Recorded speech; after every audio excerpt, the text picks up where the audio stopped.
Hello and welcome back to another rail exposure video. Today I'll be discussing my upgrade and brand new product line designed to solve the Lionel Acela zinc rot problem. If you've dealt with cracking shells or failing parts, this is definitely something you're going to want to see.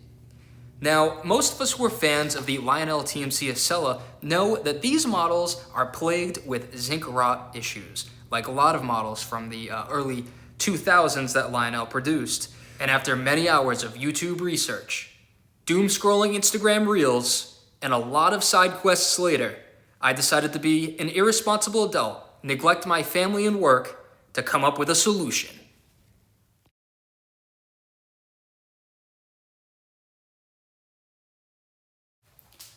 Alright guys, welcome to the top secret rail exposure workbench.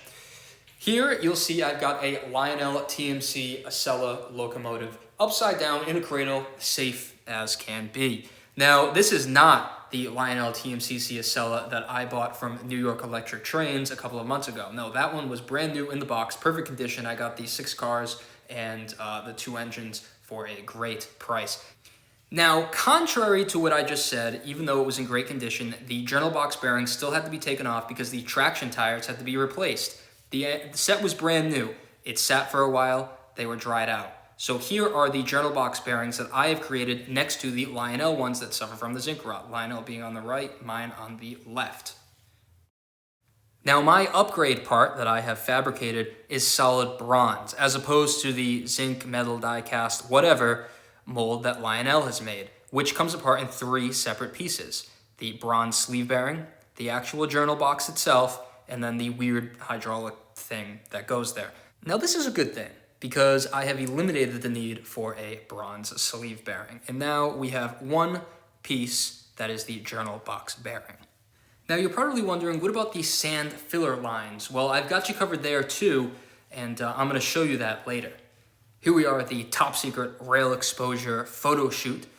Now, here are some detailed photos of the journal box bearing that I've created next to the Lionel ones. Mine are the bronze ones, and then the Lionel ones are the gray ones. You'll see that there are little Dremel holes for the sand filler lines to be attached, and they are identical. I'm using the little red sabers to showcase that. Here's another photo of them fully installed on the Acela model itself.